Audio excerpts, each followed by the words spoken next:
আসসালামু আলাইকুম guys, welcome to my new blog. আশা করি সকলে ভালো আছো। আল্লাহর রহমতে আমি অনেক ভালো আছি।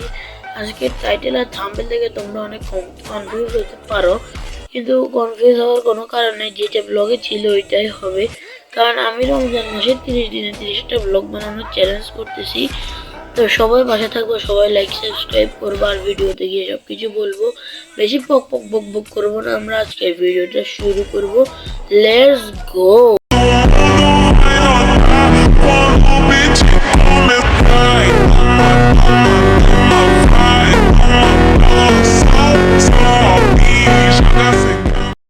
গাইজ আমরা চলে এসে পড়েছি, তো চলেন ভিডিও শুরু করি। এইখানে আর কি দেখাবো, এগুলাকে তো আপনারা চিনে নি। মেন ভিডিওটা কিন্তু গাইজ এটার পরে শুরু হবে। আপনাদেরকে আমি একটা চ্যালেঞ্জের কথা বলবো, আগে একটু বলেছি, এখন মেনলি বলবো। আর এই ক্ষেত্রে যে মুরগিগুলো ছিল ওইগুলোকে আমরা পকাত করে বের করে দিয়েছি। দেখেন এখানে বের করে দিয়েছি। হ্যালো ভাইয়ারা আপারা, আপনাদের কি অবস্থা, ভালো আছেন? ওনাদেরকে আমরা আজকে ছেড়ে দিয়েছি, কারণ ওরা খাঁচার ভিতরে, ওদের খাঁচাগুলো পরিষ্কার করবো, তো ওদের খাঁচার ভিতরে সেখানে আরো বাজিঘর পাখি আছে, এগুলো আগের থেকে অনেক বেশি রিকভার করতেছে, এটাই ভালো। এইখানে আমার মিঠু দেখো কি করে ওদের পাঁচকা পুটকি বরাবর একটা কামড় মারার জন্য গাইজ। এইখানে নিচে যে মুরগিগুলো ছিল ওইগুলোকে আমরা এইখানে ছেড়ে দিয়েছি। চলো ওইদিকে যাই আমরা। আর এর কথা হচ্ছে গাইজ, তোমাদেরকে আমার হাঁসের বাচ্চাদের একটা ক্লিপ দেখাবো। দেখো এগুলো মাশাআল্লাহ 1 মাস হয়ে গেছে, এগুলোর আজকে 1 মাস। সবাই দোয়া করবা যেন এগুলো ভালোভাবে বড় হয় আমাদের জন্য অনেক অনেক বেশি বেশি ডিম পারে। ওইখানে আমার হাঁস আছে, এগুলো তো ভাই বছরে একটাও ডিম পারে না। মজা করলাম গাইজ, বছরে না মাসে, প্রত্যেক মাসে 2-3টা পারে। দেখো আমার পুকুরের অবস্থাটা দেখো, এগুলোর ভিতরে ফিটকারি মারতে হবে। ফিটকারি মারলে পানিগুলো সুন্দর হয়ে যাবে। লাস্টে তোমাদেরকে গাইজ এই পানিগুলো ধুইয়া দেখাবো, অবস্থা পুরাই ব্যাড হয়ে যাচ্ছে, বুঝছো গাইজ। এখানে আমাদের যে আম গাছটা আছে ওইটার ভিতরে মুকুল দিয়েছি।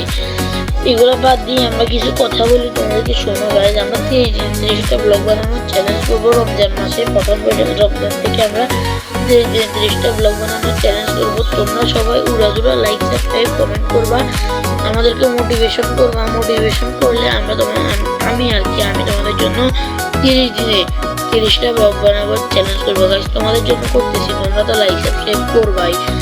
তো গাইজ বেশি পক না করে আমাদের এই গাছে, এখানে আমার বোনেরা খেলতেছে উপরে, এই গাছের মুকুলগুলো তোমাদেরকে দেখাই। দেখো এইসব থেকে ভালো মতো বোঝা যায় না, আমি ওই সাইড থেকে দেখাবো, দাঁড়াও ওই সাইডে যাই, দাঁড়াও।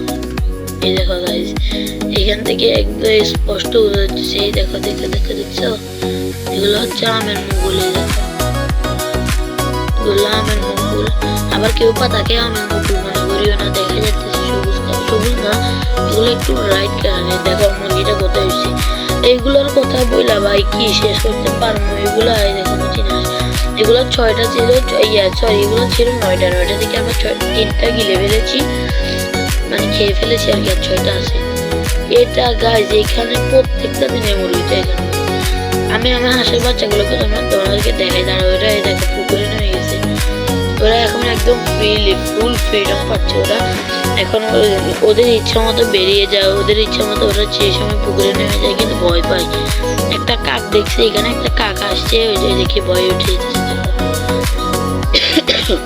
দেখতেছ, ভয় উঠে যেতেছে। কি বলবো এগুলোর কথা গাইজ তোমাদেরকে। আমার পুকুরে এই দেখো আমার লাউ গাছ না, এগুলা হচ্ছে আমাদেরই, কিন্তু আমি লাগাই না আর কি। এটা হচ্ছে দেখো পানিগুলো তোমাদেরকে ধরে দেখায়, দাঁড়াও।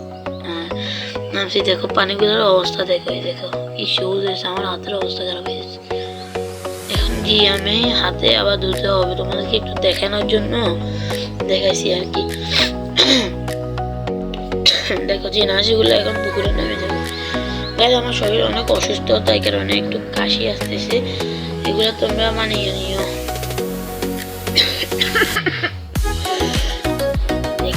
চলে যেতেছি।